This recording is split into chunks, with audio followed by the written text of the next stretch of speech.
cybersecurity workshop. I have Jim and Will here, who are both professionals in their field, coding and cybersecurity. They do this every day, all the time, and if you've been through Pima, I think you are, you had to touch one of their systems, so they build it and protect it. Before I run out of time, let me start with Will first. He'll do the security part, and Jamie will do the coding part. Howdy and welcome. My name is Will McCullen. I'm the Director of Cybersecurity here at Pima College.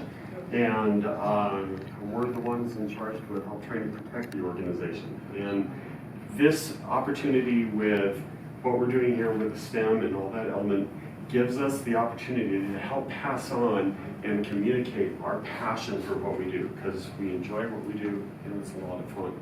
So cybersecurity, it's a huge opening and a huge opportunity today. The big element of cybersecurity is that it has turned into big business. If you just watch the news, we had Sony Pictures, where the hackers tried to actually take down that business. We have the Office of Professional Management, where China basically stole the whole database of all of our government workforce. That's huge. That helps tell you who the spies are, as well as the military and all that kind of deal. And now you have Guccifer hacking the Democratic email and all that taking place. So hacking has gone from just basically tagging with viruses to actually manipulating the world. From trying to take down organizations to affecting government. It's huge.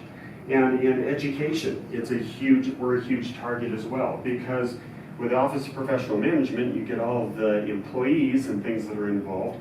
With our databases, you have who has language skills, who has math skills, who has, and then now we're getting into the Internet of Things, where maybe it's not quite as good of an idea as people think. At the last Black Hat conference, there were some gentlemen who went through and did a fantastic presentation where they could hack into a Jeep remotely and basically turn the steering as they're going down the interstate. Back to like remote desktoping, the big issue in security with Microsoft and well, yeah, you definitely want to have a firewall in between. Yeah, you don't want to just open that on the internet. Doesn't let you have you don't get remote desktop with the home version, from what I think.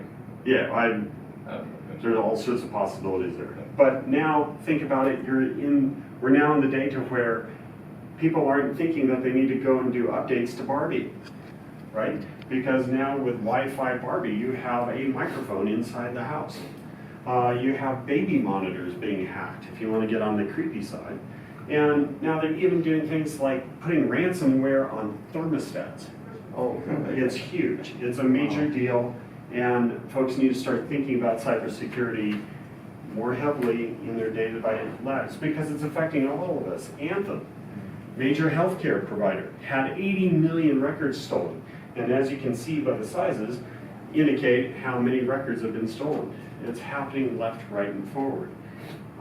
So cybersecurity has gotten to the point where attacks are increasing, the tools are improving, and it is definitely huge, big business. And now we have, even worse than that, government-level hacking tools out there on the internet. Mid last year, Hacking Team, who does, Mexico alone paid them about $6 million for their skills and services. They were hacked, and their whole tool set got put out there on the internet.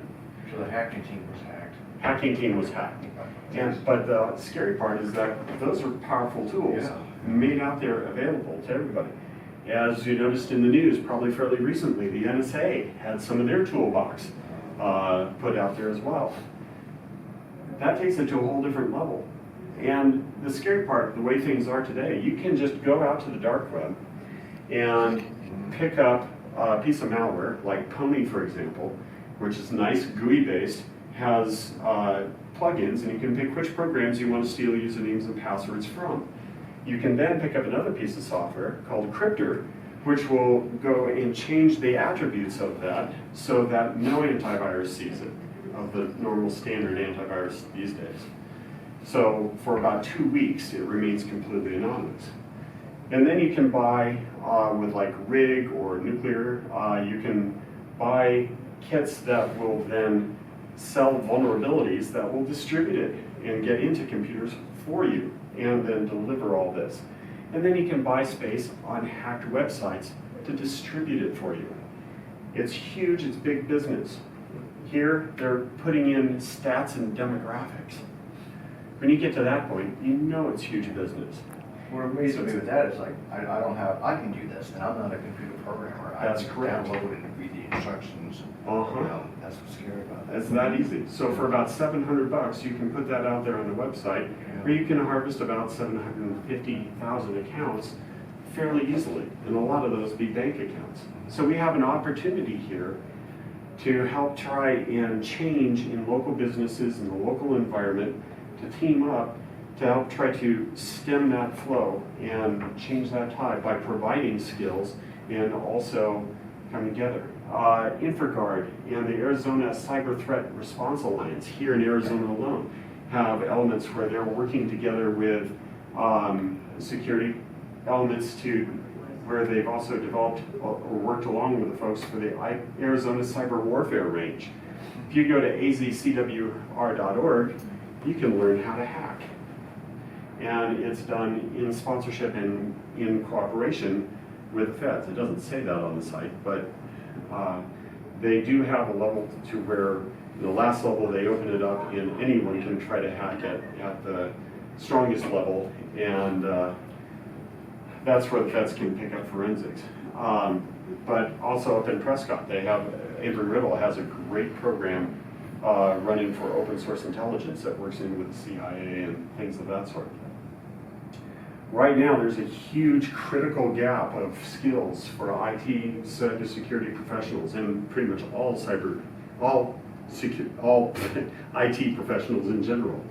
We need people that have the skills, that have the curiosity, the passion to dive in and find out how to do these things. And it's in huge demand. So you don't even need to have a full 4-year degree. With a lot of the certificates that are out there right now, you can develop very quickly into areas where you can get jobs. In October, I'll be teaching the cybersecurity, the CompTIA Security Plus, and also I'm starting this semester once again Wireshark for network analysis. And that's just some of the elements that we offer here with Pima. So if I can ask, Yeah. in your department, do you hire like people with degrees in CS, or you hire people, you have people like this without degrees with certifications? Actually, the part where I fall into play is that being part of the Pima IT infrastructure and trying to help support all of this, a large number of us are adjunct faculty and will also teach in the regular curriculum. So it's very difficult to get the instructors and things like that that have the skills that are needed and required to go that route. But the opportunities abound. You can start off and the salaries are fairly good to where, because of the need and because of all that's built up, developing that type of education, we can whip in quickly to get careers for students. And with that, Coding. So my name is Jamie Calva. I also work here at Pima Community College. I work for the IT Development Services Department. I started out with coding using Visual Basics for applications, and that was with Microsoft products. I really, to be honest, didn't go much farther than that with programming for myself, but what it's done is it gave me the foundation I needed to continue on with my career and stick to analysis and business analysis and sort of be in the IT world in with one hand and on the user and client end on the other hand.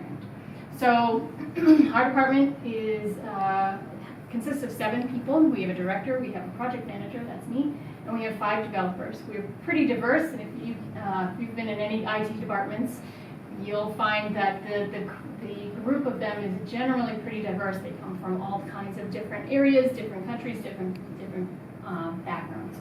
So we have 2 females and 5 males. We range in age from 23 to 60, and we have, even just of the 7 of us, 3 of us were born in other countries and made our home here in the U.S. So I'm going to kind of end it there. We'll have questions afterwards. I'm going to show a little bit of video here. It's just sort of inspirational. This is where coding is now and where it's going to go. And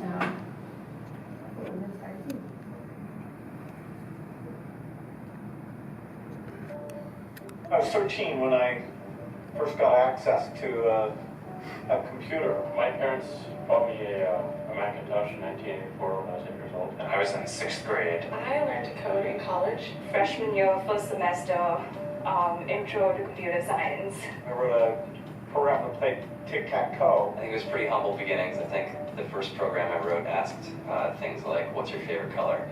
Or how old are you? I first learned how to make a green circle and a red square appear on the screen. The first time I actually had something come up and say, hello world.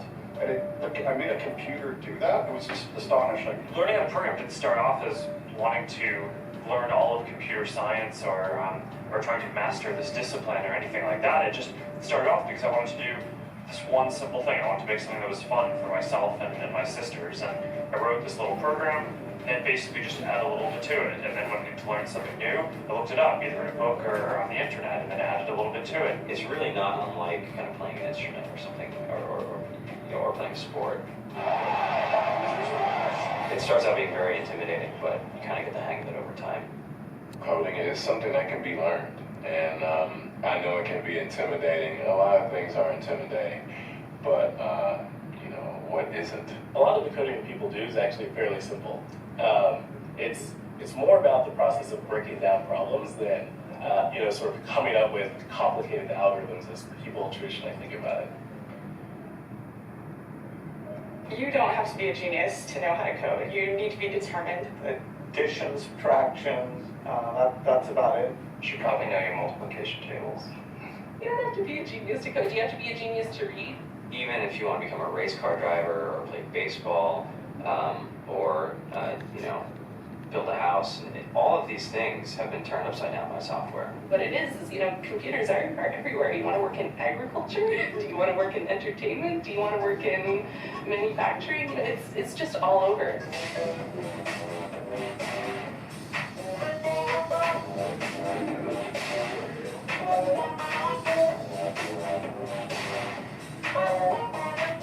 Here we are, 2013.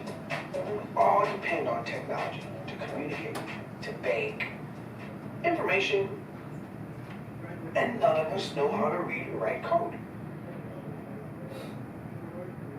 So in order to get all these things, people needed to code them, right? So we're continuing to look for programmers. We constantly are. The way the world works now, we need more programmers to keep developing all of these new things that we're using on a daily basis. And we need more cybersecurity to protect those things that we use also in our everyday life. Any questions or comments? I'm just surprised that the Black Eyed Peas guys learning how to code. That kind of blew me away, but you know. It's happening so much, and there's so much more in everything these days. It is becoming a basic skill. Oh yeah. How things are changing. What is coding? What is programming? It's the same thing. You're a developer, you're a programmer, you're a coder. It's all the same. It's just different ways of describing it. So you do computer programming, it's the same as doing coding. But you can, to give you slight distinction in that answer, she can consider herself a business coder, right? Like she said, she can take and code and decode the business language to somebody who's a hardcore programmer who can write the machine language, the machine part. So there is that distinction, but at the end of the day, they all break down a problem to its most simplest component so that it can be executed in a very clean way. So work can be done. Absolutely. Sustainable or I don't know, I think. Yeah.